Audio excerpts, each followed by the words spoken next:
Bom dia. Hoje é segunda-feira, dia 12 de maio, 12 de abril de 2021, e esse é o Sua Excelência, o Fato, né? E um programa que começa numa semana que começa extremamente quente na cena política nacional. Temos um convidado especialíssimo hoje, o senador Renan Calheiros, né, que foi presidente do Senado Federal por 4 vezes, foi ministro da Justiça no governo Fernando Henrique Cardoso, né, foi líder de governo no governo Fernando Collor, né, no primeiro ano de mandato, em 1990, líder do seu partido MDB diversas vezes e por diversos anos, e é uma das personagens mais experientes em atividade no Congresso Nacional. Bom dia, senador. Como está o senhor? Bom dia, Humano. Bom dia. Bom dia, Lula. Bom dia, Humano. Bom dia. Bom dia. Senador Renan Calheiros, eu vou fazer aqui uma breve introdução sobre o tema que a gente quer analisar hoje, que é, obviamente, a CPI da Covid, ou CPI do genocídio, né, ou CPI do fim do mundo, né, se for vista do prisma do governo federal, e que ganhou um ingrediente explosivo, ou não, né, porque precisamos compreender, né, o que aconteceu naquela divulgação da conversa pelo próprio senador Jorge Cajuru, seu colega, né, que parece que foi uma divulgação estudada, né? CPIs não necessariamente derrubam governos.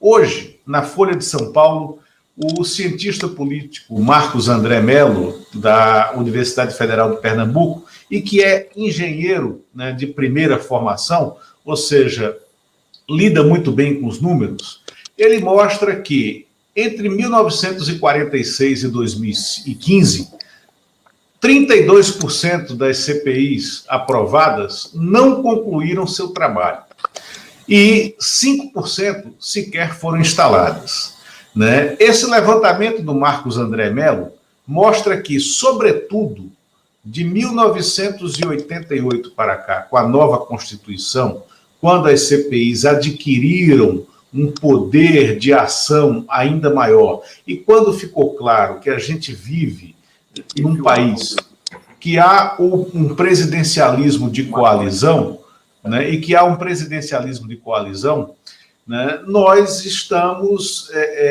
diante de um cenário em que o governo não sabe sequer articular a seu favor com as ferramentas legislativas que tem. Por quê? O governo poderia ter aproveitado esse período entre os 32 senadores que assinaram a CPI e só precisavam de 27, né, e a determinação do ministro Barroso para que a CPI se instalasse ante a omissão do presidente do Senado, Rodrigo Pacheco. O governo poderia ter aproveitado, como outros governos assim fizeram, governo Sarney, governo Collor, governo Fernando Henrique, governo Lula, governo Dilma, e nesse intervalo apresentar outros pedidos de outras CPIs que iriam confundir os trabalhos, isso é do jogo legislativo, e aí você começaria a fazer outras apurações. Mas não, foi uma postura que eu diria atabalhoada, e que culminou na divulgação daquela gravação de ontem do senador Jorge Cajuru, aonde um senador da República, que é um dos coautores do pedido para que o Supremo intervenha no processo e mande a instalação e determine a instalação da CPI, né, ao presidente do Senado, ele claramente tenta criar uma ponte com o presidente da República, uma ponte de diálogo para ficar bem com o Palácio do Planalto, e se submete a ouvir o pedido de que a CPI seja ampliada, e a gente sabe também que, naturalmente, no curso dos trabalhos, a CPI seria ampliada, né? A CPI poderia entrar nas investigações nos estados,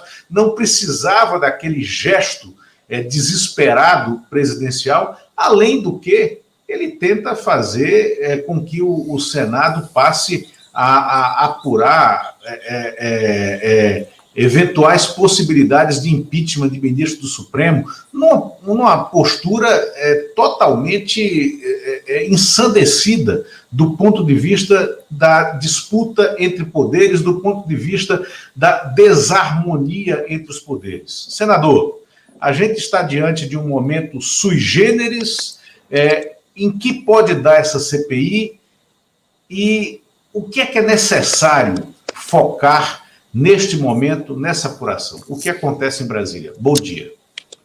Bom dia. Prazer muito grande conversar com vocês. Essa CPI acontece num momento complexo da vida nacional e diante de fatos que colocam no nosso dia a dia um presidente da República que, para dizer o mínimo, tem um estilo próprio, muito próprio, né? E uma maneira sempre adotada de reagir aos fatos, como ontem o telefonema com o senador Cajuru, de ameaça, de insinuação, né? de cobrança pública do desvio do escopo da investigação. Você disse muito bem, Lula, ninguém dispõe sobre o limite do escopo de uma CPI. Toda vez que a CPI se depara com um fato conexo, capaz de ser investigado, e ela o investiga e se depara com a responsabilidade de alguém, já se rompeu o limite. É óbvio, você pode emendar o requerimento para fazê-la mais ampla, né? ou você pode, na medida em que a investigação avança, apurar indistintamente todos os fatos. Eu defendo, e queria aproveitar a oportunidade para repetir, que o papel da CPI é iluminar os compartimentos escuros. Se houver compartimentos escuros no município, no Estado ou na União, não importa. Nós temos que igualmente iluminá-los. Então, não precisa essa preocupação de até onde a CPI vai. O importante é que a CPI vá, né? Que investigue, que faça a sua parte, contrariamente ao que quer o presidente da República e ao que quer o próprio presidente do Senado Federal. Senador, na sua opinião, primeiro, muito obrigado por estar aqui no Sua Excelência o Fato, há muito tempo no entrevista. Na sua opinião, quais os pontos mais importantes, quais essas zonas escuras mais importantes para serem focadas, começando pelo governo federal?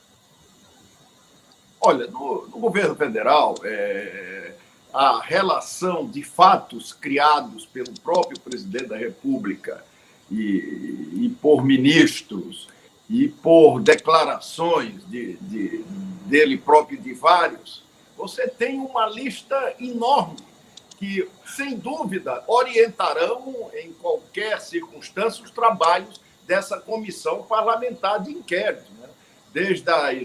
Desde a minimização da doença, depois da recusa para fazer pré-contratos para a compra de vacinas, depois de estímulos seguidos à aglomeração, né?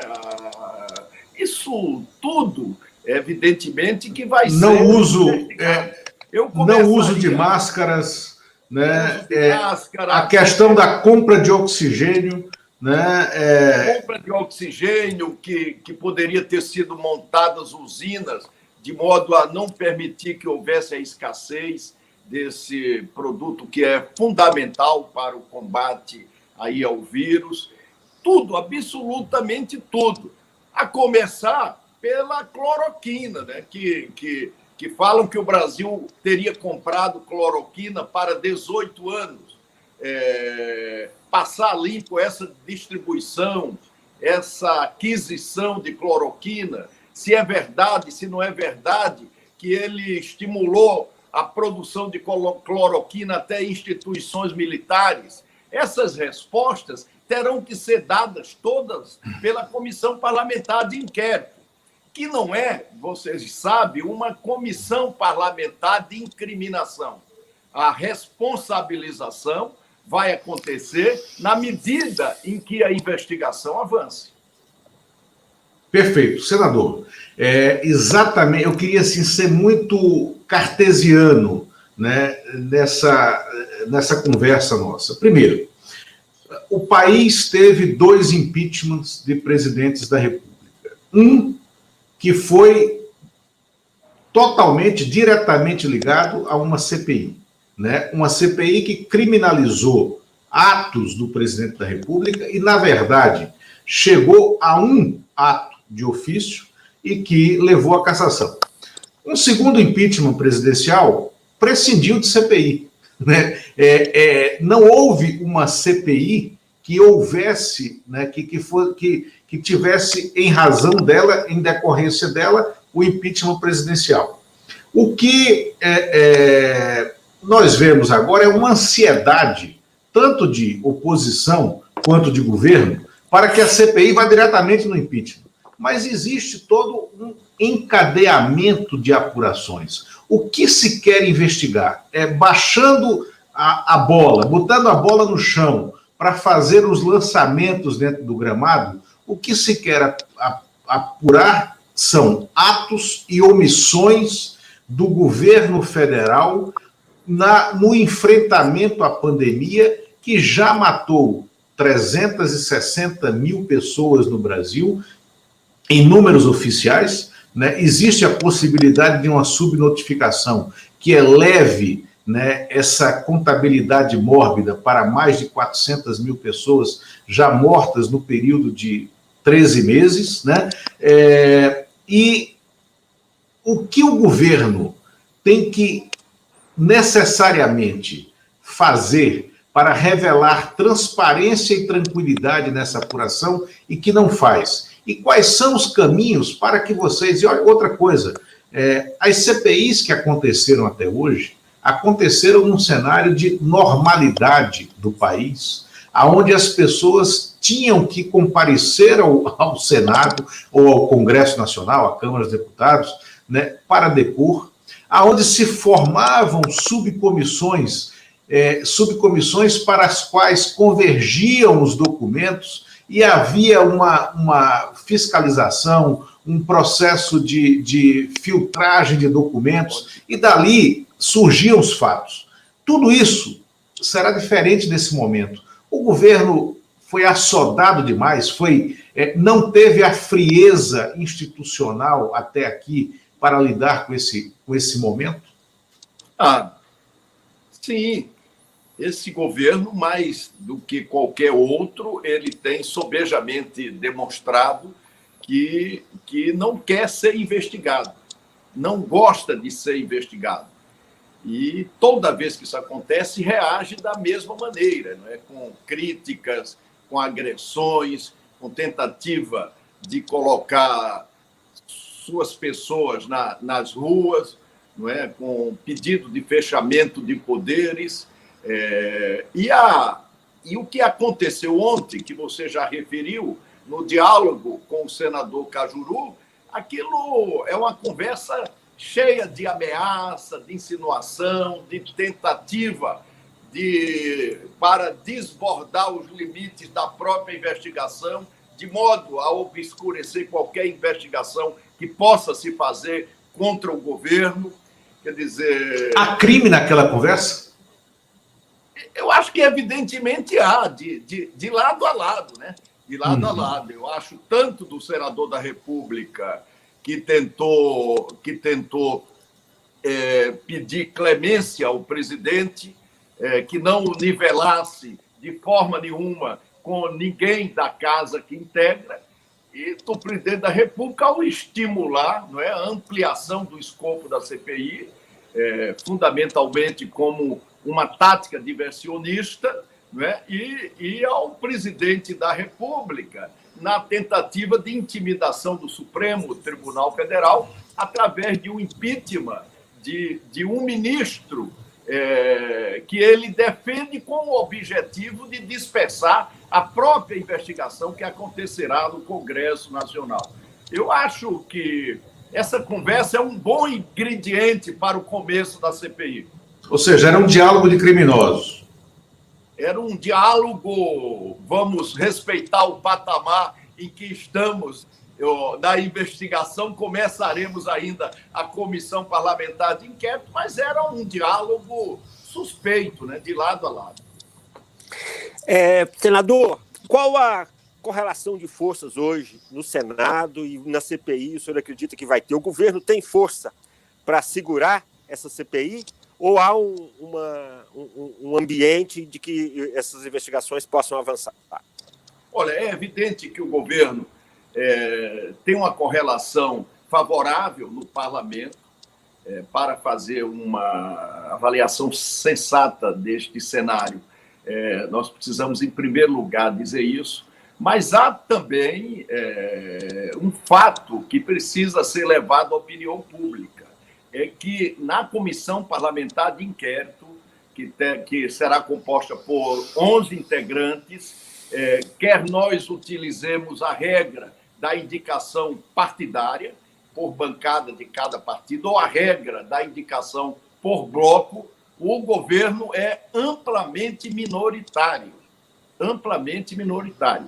São 11 membros, o governo tem direito a indicar, quer dizer, os partidos que apoiam o governo têm direito a indicar 5 membros dos 11, né? Exatamente.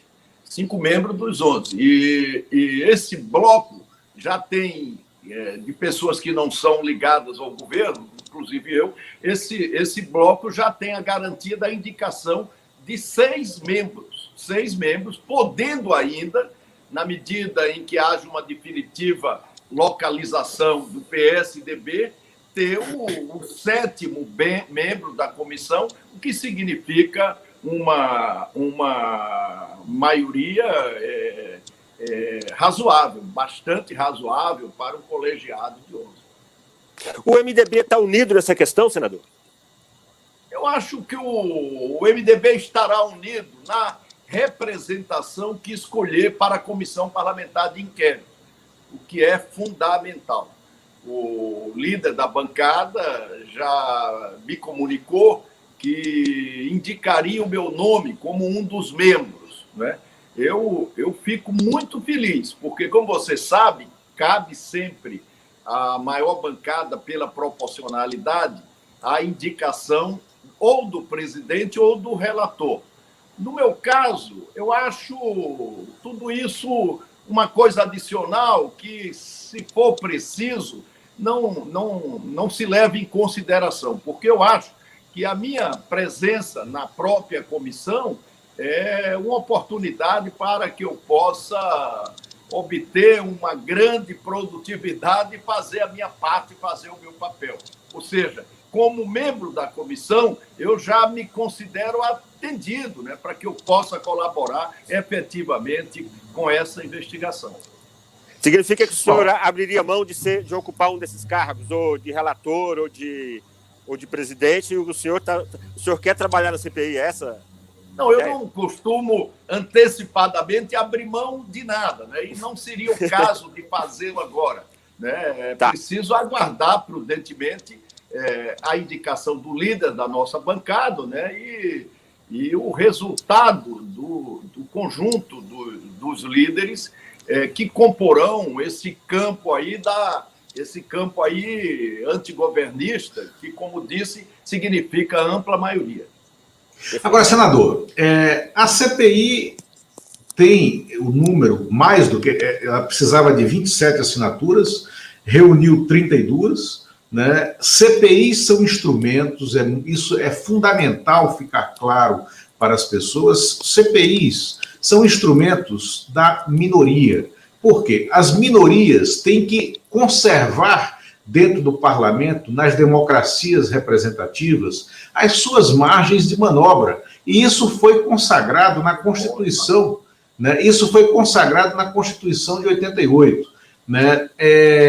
O presidente do Senado, Rodrigo Pacheco, que exerce o seu primeiro mandato no Senado Federal e seu terceiro mandato no Congresso, foi 2 vezes deputado, ele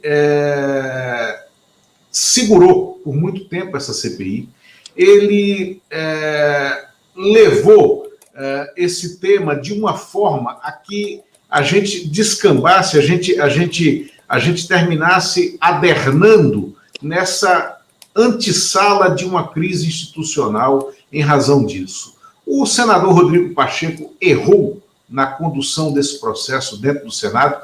O senhor foi presidente 4 vezes do Senado Federal. E, em muitos momentos, independente de quem fosse o presidente, porque o senhor presidiu o Senado Federal no curso de 3 presidentes da República, né? Aliás, de 4, né? Se a gente contar o período breve do Michel Temer, né? Teve um período que o senhor foi presidente lá também.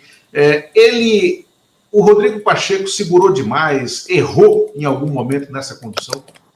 Acho que errou bastante. Eu até, em várias oportunidades, o adverti de que ao presidente do Senado Federal não cabe dispor sobre a instalação ou não de uma comissão parlamentar de inquérito. Nós temos que analisar apenas os pré-requisitos constitucionais.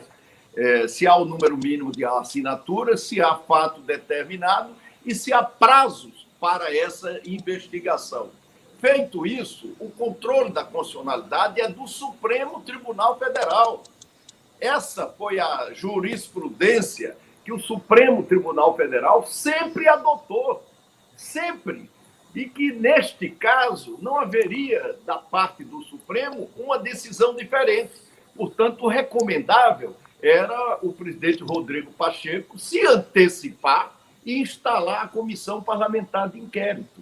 Mas ele preferiu ouvir o presidente, ele levou o Senado para essa situação ridícula de ser uma espécie de cúmplice, né? No mínimo espectador desse morticínio, e até agora, apesar de dizer que vai instalar, continua permitindo que haja manobras no bastidor dessa comissão parlamentar de inquérito para pressionar o Supremo Tribunal Federal, né, para pressionar membros da própria CPI com o objetivo de retirar assinaturas e para pressionar também pessoas para antecipadamente ampliar o escopo da investigação.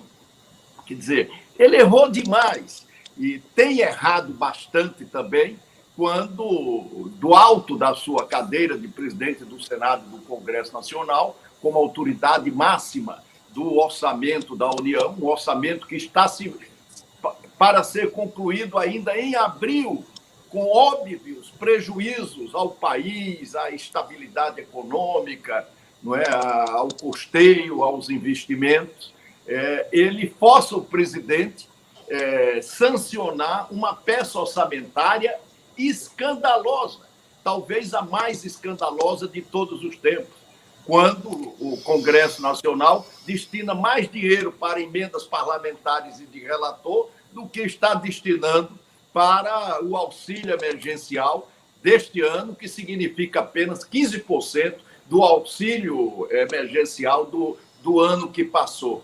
Então, um encadeamento de erros. Eu até lamento... O que explica isso, senador? O que explica? Isso tem a ver ainda com a eleição dele? Só uma coisa explica esse comportamento meio áulico do presidente Rodrigo Pacheco. É a sua vinculação com o presidente da República. Ele precisa estabelecer limites nessa relação o mais rapidamente possível para que o presidente da República não continue tão claramente como ontem a querer interferir no Congresso Nacional, no seu raio de atuação, no seu escopo da investigação da Comissão Parlamentar de Inquérito. Como ele está chegando agora, né, tanto na presidência do Senado quanto do próprio Senado, quem sabe a circunstância vai fazê-lo aprender um pouquinho. Senador Renan Calheiros, isso que o senhor está falando nós já vimos acontecer em outros momentos, ou seja, o governo federal, independente de quem esteja lá, tenta deixar o Congresso de joelhos por causa da execução orçamentária. Isso no governo, entre o governo Collor e o governo Itamar, na verdade, estourou no governo Itamar, mas era um procedimento que foi adotado no governo Collor, levou à CPI dos anões do orçamento, quando 5 deputados renunciaram, 7 foram cassados, entre eles um ex-presidente da Câmara dos Deputados, que depois foi absolvido no curso dos processos, porque contra ele houve um jogo político, estou falando do Ibsen Pinheiro, né? Mas está na história o que aconteceu, sobretudo quando se revelou que um deputado dos mais experientes naquele momento da Câmara dos Deputados, João Alves, né, que era egresso da Arena, do PDS, na Bahia, ele tinha o controle absoluto da Comissão de Orçamento durante anos, e com esse controle ele redundava no controle sobre o Parlamento.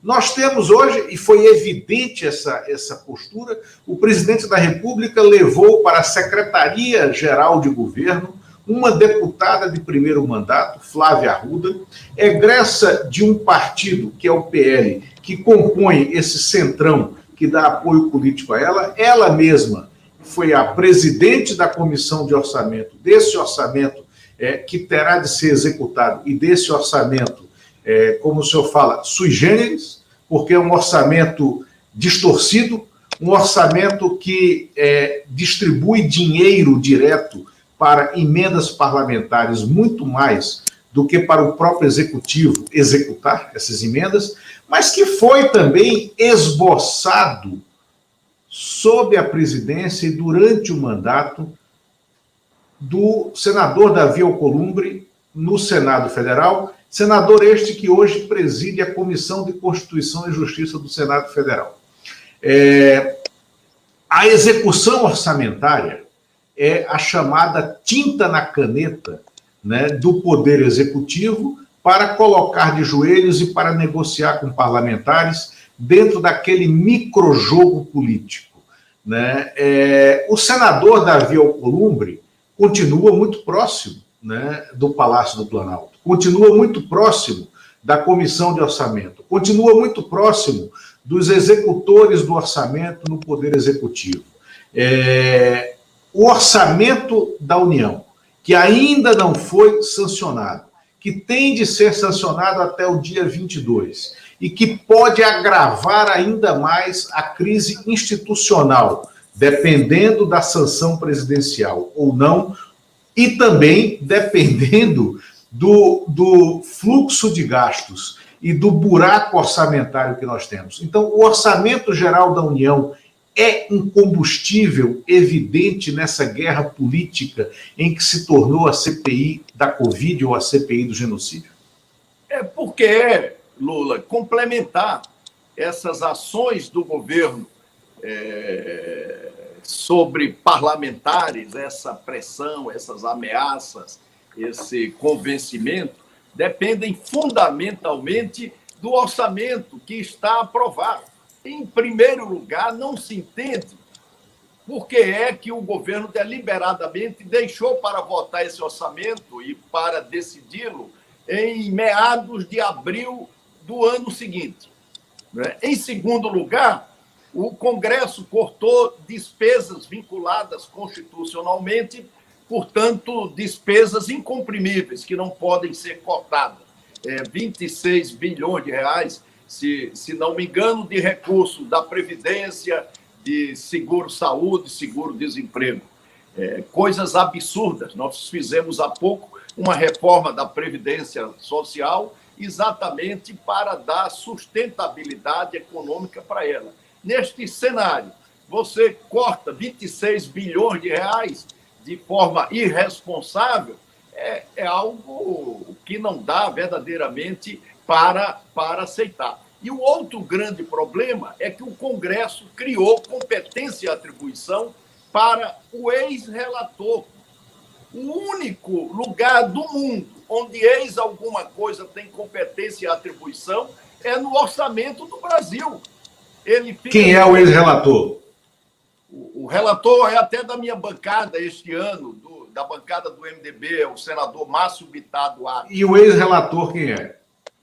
O ex-relator era um deputado do Ceará, se não me engano, no ano que passou. Mas com a mesma prática, porque no ano que passou, o presidente da República já foi obrigado a vetar 30 bilhões de reais que seriam utilizados nesse RP9, que são emendas de relator por remanejamento em substituição ao Congresso Nacional. Ora, o orçamento é coletivo.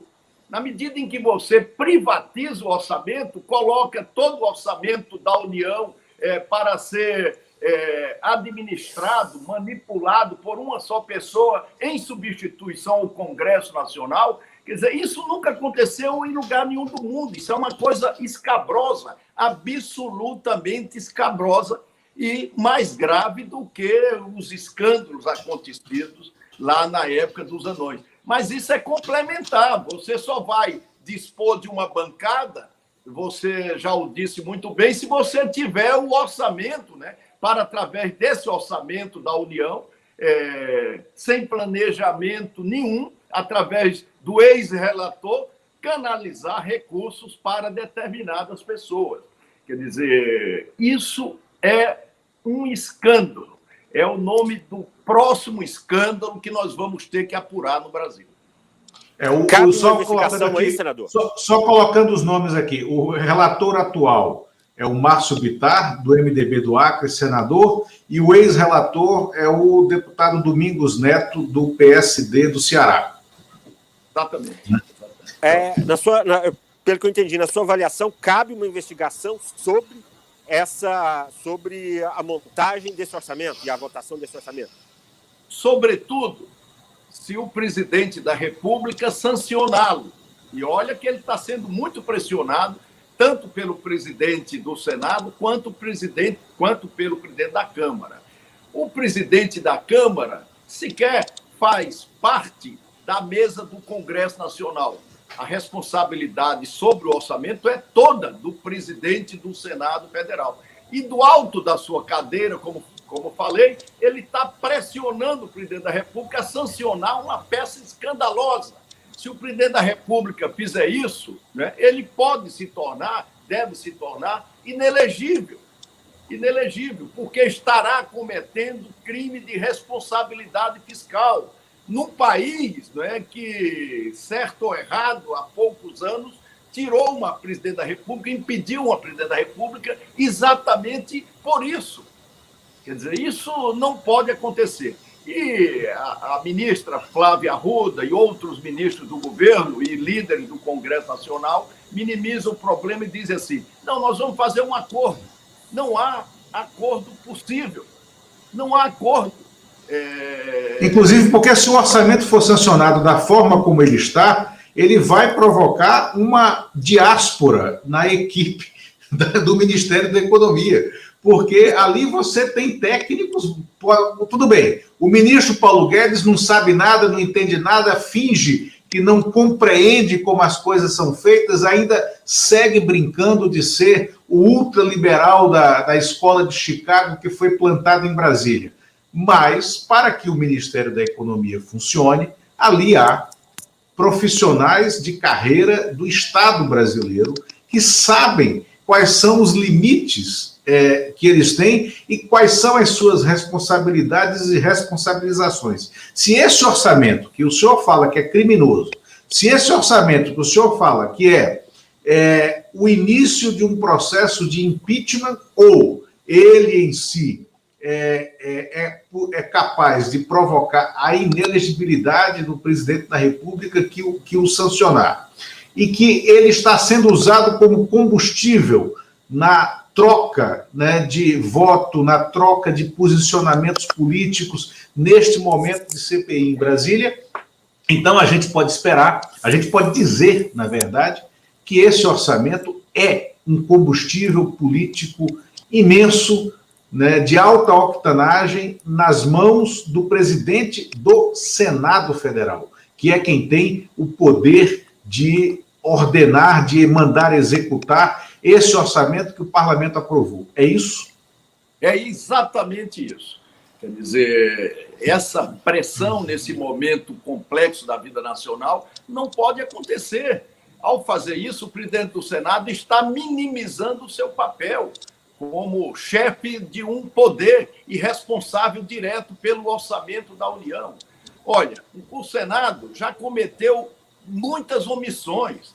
O Senado deixou que inspirasse as medidas, as ações, os projetos para o enfrentamento da pandemia no dia 31 de dezembro. Não é? Só há 20 dias, 25 dias, nós aprovamos numa PEC emergencial a retomada do auxílio emergencial por 4 meses, com 15% do que nós já pagamos no ano anterior. O país afunda numa fome sem precedente, num desemprego nunca visto igual. Quer dizer, nesses momentos é que nós temos, né, que agigantar os poderes do Estado, tanto o Congresso Nacional quanto o Supremo Tribunal Federal, para cobrar verdadeiramente que o Executivo faça a sua parte. Senão, não há como deixar de responsabilizar o Executivo, né, e alguns cúmplices nos outros poderes pelo número de vidas que nós já perdemos no Brasil, irreversivelmente, quando desdenhamos, quando minimizamos a crise, quando não fizemos pré-contratos das vacinas disponíveis até então, não é? Quando continuamos a aglomerar, quando investimos equivocadamente em remédios para um pré-tratamento, quando se sabe de pouquíssima eficácia e que, portanto, não pode ser prioritário. Eu acho que o orçamento, por tratar de recursos da Covid, entendeu? Pode ser tema, inclusive, de uma investigação na própria comissão parlamentar de inquérito, né? Porque é um fato que está aí, através do qual o enfrentamento à pandemia caminha. Senador, indo para o lado prático, nós temos uma situação atípica, que é o fato de estarmos durante uma pandemia, boa parte dos serviços do próprio Congresso está parada. Como será a CPI nessas circunstâncias? Vai ser uma CPI mais virtual? Como é que o senhor imagina que esses trabalhos vão acontecer? Eu acho que se tiver que ser uma CPI virtual, em nada isso vai minimizar a capacidade de investigação da Comissão Parlamentar de Inquérito, que deve acontecer toda vez que os órgãos competentes e os canais convencionais não estão a fazer a sua parte, apurar determinado fato. Quando isso acontece, temos sim que recorrer às investigações políticas, que são essas comissões parlamentares de inquérito. Eu defendo um aprofundamento técnico nessa investigação. É comum o Congresso Nacional requisitar quadros da Polícia Federal, do Ministério Público Federal, e, como todos sabem, nós temos também no Congresso Nacional uma competitíssima consultoria assessoria, que sempre nos ajudou e vai, sem dúvida nenhuma, continuar a nos ajudar. Mas eu acho que não necessariamente nós vamos ter que incriminar, né? Só a apuração vai definir critérios com relação a tudo isso, mas eu acho que essa investigação ela pode, na medida do possível, ser uma investigação técnica. Tanto que, em alguns momentos, o presidente da República já disse, e outros ministros repetiram, que o governo não cometeu erro, que o governo não praticou omissão. Ora, se o governo não cometeu erro, não praticou omissão, por que o desespero que nós verificamos ontem do presidente da República no telefonema com o senador Cajuru? Por quê? Por que esse sobressalto com a CPI? A CPI será algo absolutamente normal, até porque constitucional, na vida política brasileira. Tem como o presidente... Desculpa, posso só fazer mais uma só nessa linha, Lula? Por favor. Tem como até que ponto o senhor acredita que o presidente do Senado, Rodrigo Pacheco, pode interferir de maneira, seguindo o comportamento que ele tem tido até agora, de segurar, de estancar a CPI? Ele não tem mais como interferir, como já não o tinha. Tanto que pedi várias vezes, em nome do meu partido, em nome de outros líderes, que ele instalasse imediatamente, porque a decisão do Supremo era inevitável, no sentido de mandar que isso acontecesse. Onde é que o presidente influi? É quando os líderes deixam de indicar, a partir da decisão do Supremo Tribunal Federal, o presidente indica os nomes em substituição a esses líderes que preferiram se omitir. Ele influencia aí, ele pode indicar os nomes do Senado na medida em que os líderes partidários não os indicam. Você vai ter uma composição mais ou menos pré-definida, né, com minoria governista, com 7 votos em 11 para a chamada oposição, para diversos setores da própria oposição. Então, o natural é que esses 7 membros, dependendo do PSDB, aprovem um nome, e esse nome, de acordo com critérios óbvios de proporcionalidade, designe o relator. E, a partir daí, você reúne a comissão, faz um plano de trabalho efetivo de investigação e põe o trem para andar. Eu não vejo mais como o presidente influenciar em absolutamente nada. Ele não vai dar o rumo da investigação, ele não vai definir pauta, não é? Ele pode continuar a querer influenciar pessoas, a pressionar o presidente para sancionar esse orçamento, através do qual eles podem fazer o caminho dessa pressão, mas eu não vejo, Eumano, efetivamente, como é que ele vai influenciar no próprio rumo da investigação. Senador Renan, o deputado Rodrigo Maia, que foi presidente da Câmara dos Deputados por 4 anos e 7 meses, e que entregou a presidência da Câmara dos Deputados a Arthur Lira, o deputado que é daí do seu estado, né, do PP de Alagoas, deixou a presidência da Câmara com 63 pedidos de impeachment do presidente da República na gaveta. Hoje são 108, ou seja, 45 além daquele número. 45 pedidos de impeachment já apresentados na gestão do Arthur Lira e seguem na gaveta.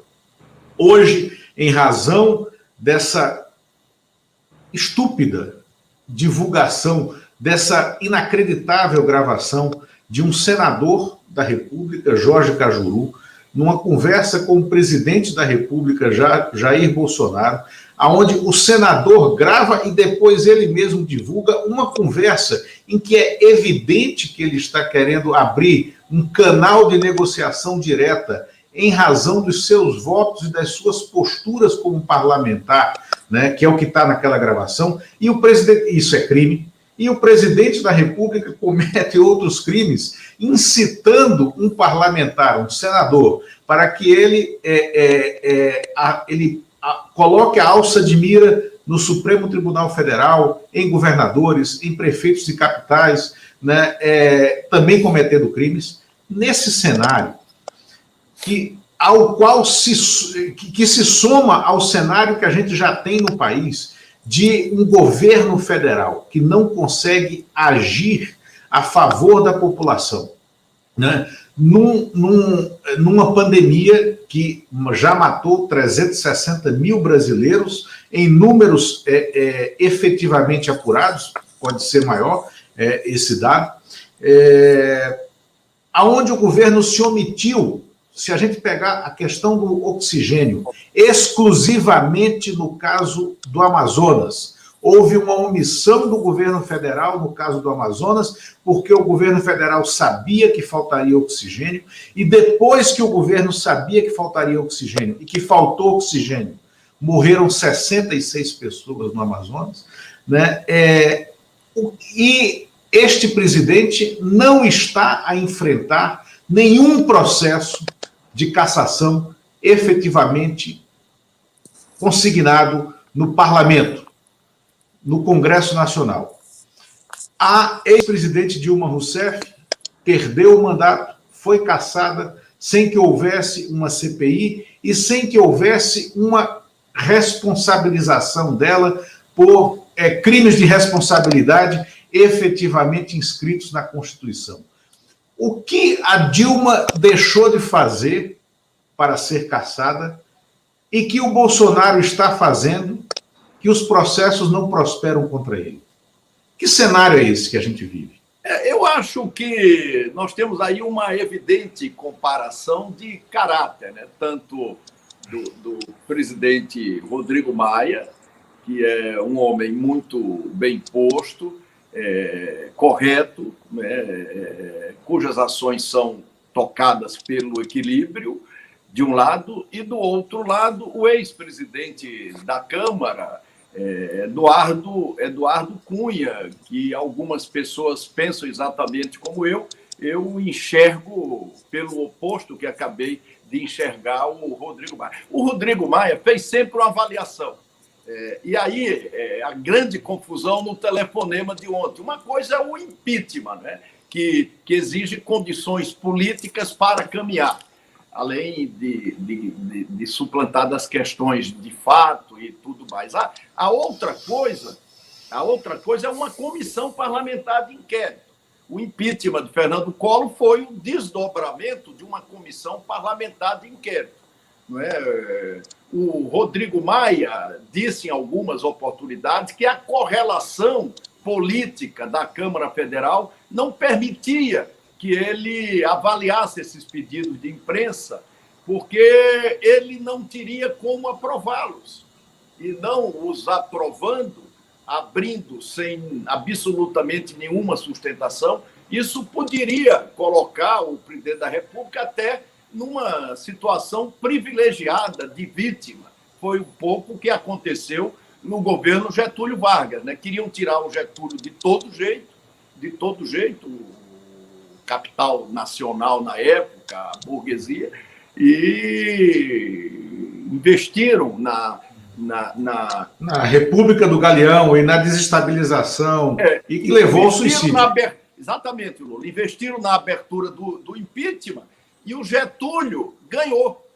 Imagina se você abre 10, 12, 15, 20 pedidos de impeachment sem uma correlação favorável e o presidente da República ganha. Indiscutivelmente, ele se agiganta, porque fica como vítima, como alguém que superou um golpe parlamentar, uma trama na melhor concepção. Eu acho que o que distingue as duas situações é exatamente isso. Senador, para falar um pouco de política, tem uma pergunta aí do colega Luiz Rila. Ele pergunta se há condições políticas para o retorno do ex-presidente Lula ao governo. Queria uma avaliação política sua nesse sentido, aproveitando para falar como o PMDB deve caminhar nessas conversas aí até a sucessão do ano que vem. Não, sem complementar, o ex-presidente Lula ligou para o senhor semana passada, ligou para o senhor, ligou para o Rodrigo Maia, ou seja, ele está caminhando para recompor o mosaico de articulação política que ele tinha. No MDB, nós defendemos a possibilidade de uma candidatura própria, consistente, com condições de ganhar, de modo a alavancar os palanques estaduais. Quer dizer, o sonho do MDB é ter um candidato competitivo, né, que aglutine a pluralidade do partido, mas reforce os palanques estaduais, as candidaturas locais. Em não acontecendo isso, eu torço para que isso aconteça. Como torcida, Elmano, Lula, não ganha jogo, né? Se eu tiver que fazer uma opção entre os nomes que estão aí, eu já fiz a minha, né? E vou defendê-la dentro do MDB, que é o apoio à candidatura do ex-presidente Luiz Inácio Lula da Silva, que eu acho que dispõe do melhor perfil para atrair segmentos do centro. Por que isso? Porque ele não é uma experiência, ele já governou em coalizão. Você está sem som. Está sem som. Uma promessa nessas conversas, evidentemente. Eu acho que ele está querendo muito, com muita vontade, quer dizer, vai depois que brevemente começar a conversar, foi o que lá atrás ele nos falou, e eu quero, enquanto nós não encontrarmos um candidato competitivo, ajudar para que isso efetivamente aconteça, nos meus limites. Bom, e como é que foi na conversa? Foi uma conversa política macro, foi uma conversa sobre a situação atual do país, foi uma conversa sobre o passado. Como é que foi esse reencontro político de vocês ao telefone? Ao telefone não, foi por Zoom, não é isso? Foi virtual. Mas foi por acaso, porque nós estávamos conversando, né? E ele ligou para alguém daquela conversa e aquela pessoa estendeu a conversa para os outros. Na verdade, a conversa serviu apenas para nós combinarmos o encontro que poderá acontecer nos próximos 10, 15 dias. Ficamos de aguardar um pouco para que isso efetivamente aconteça. Mas esse processo, com a volta do Lula e com a repercussão que isso significa, ele já, evidentemente, começou a andar em todos os partidos. No MDB, nessa direção. Quer dizer, você procura um candidato competitivo, não tendo um candidato competitivo, o MDB vai ter que, em convenção partidária, decidir quem vai apoiar, ou se vai participar ou não da chapa. Quer dizer, são decisões, né, que a circunstância política vai definir e a convenção partidária nacional vai materializar. É neste ambiente que eu vou trabalhar para que a opção seja a opção pelo Lula, né? E não por Bolsonaro, e não por Dória, e não por... Essa é a minha posição. Eu não sei, evidentemente, o que é que o partido vai decidir, mas não tendo candidato, eu trabalharei pelo apoio à candidatura do presidente Lula. Senador, para concluir, eu sei que o senhor tem que viajar para o interior aí, uma cidade até próxima, Pilar. Mas Pilar, está chovendo aí em Maceió, né? E aí tudo fica um pouco mais difícil, né? Vamos encerrar no horário. Uma última questão, voltando a uma que eu já fiz. O que o presidente Jair Bolsonaro tem feito para evitar, para driblar, né, a deterioração do seu governo a tal ponto que o leve ao impeachment, e que a ex-presidente Dilma deixou de fazer e que teve o mandato cassado pelo Congresso Nacional, pela Câmara, que autorizou o processo, e depois, enfim, pelo Senado? Olha, Lula, é uma avaliação complexa, né? Porque, primeiro, são atores diferentes, ambos com comportamentos diferentes, com capacidade de articulação política também totalmente diferentes. Eu acho que, com relação ao presidente Dilma, nós tivemos alguns erros táticos. Do governo. Por exemplo, quando a Câmara aceitou, por imposição das circunstâncias do Eduardo Cunha, a abertura do pedido de impeachment que iria tramitar, ser julgado pelo Senado Federal, ela, na sequência, fez uma reforma ministerial com base na Câmara dos Deputados. E isso deixou, eu falo do ponto de vista dos interesses do governo, o governo completamente desguarnecido no Senado Federal, tanto que colheu 60 votos contrários.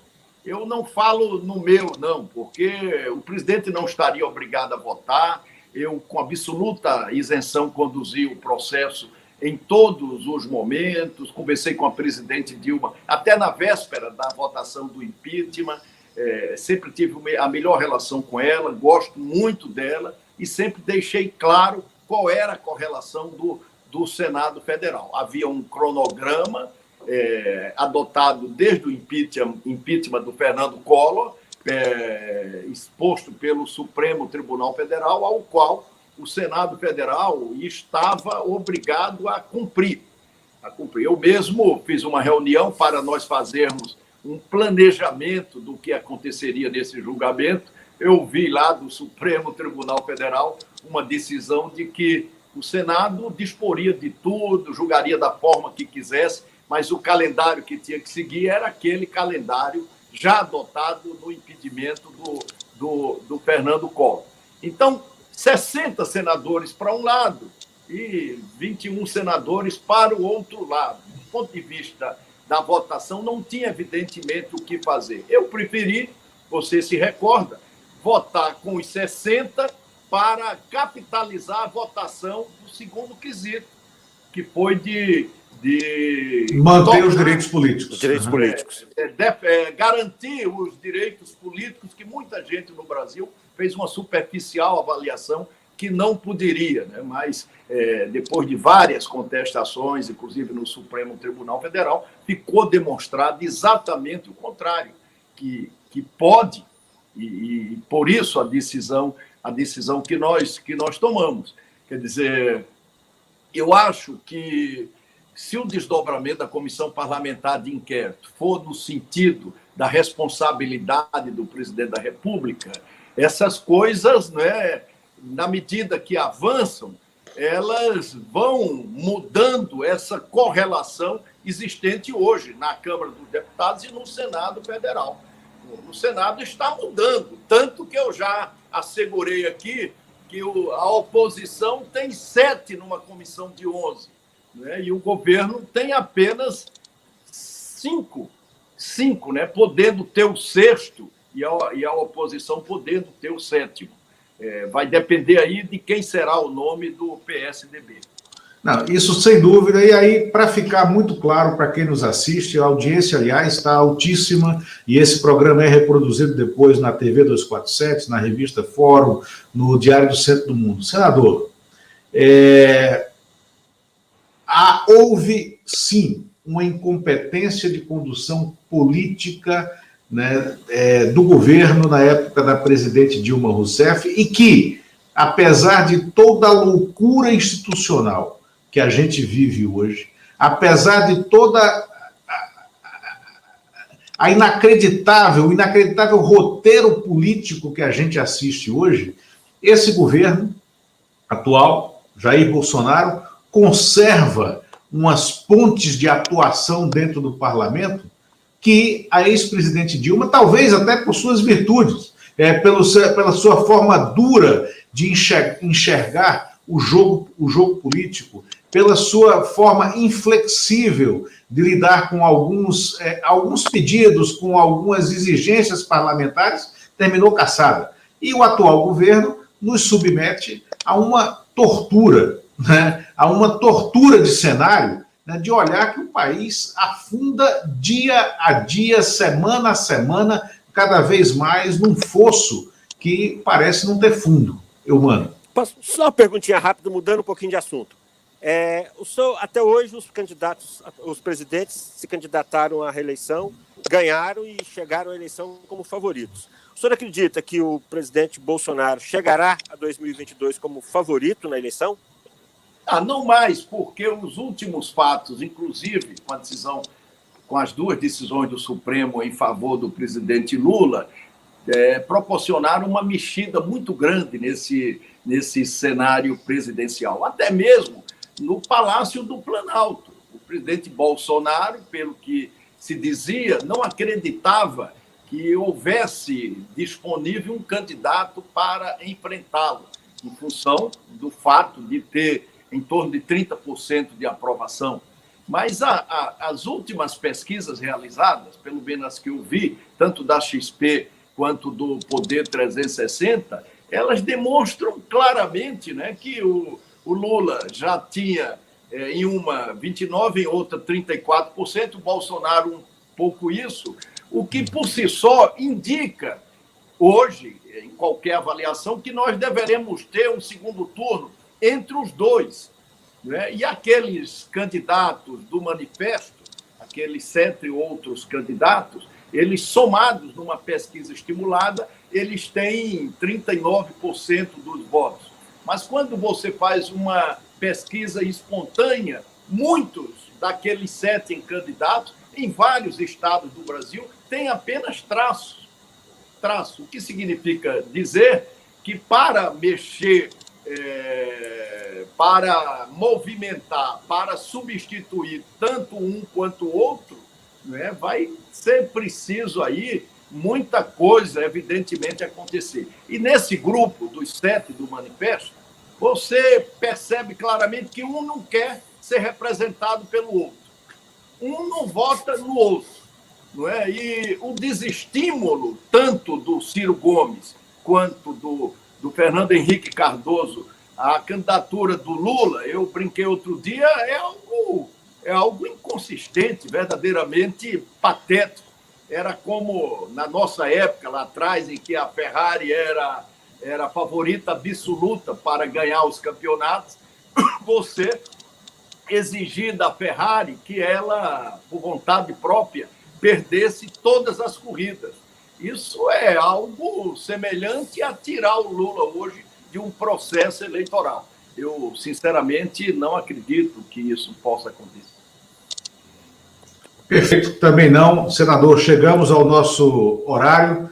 O senhor tem a viagem aí programada. Foi muito importante, muito relevante ouvi-lo.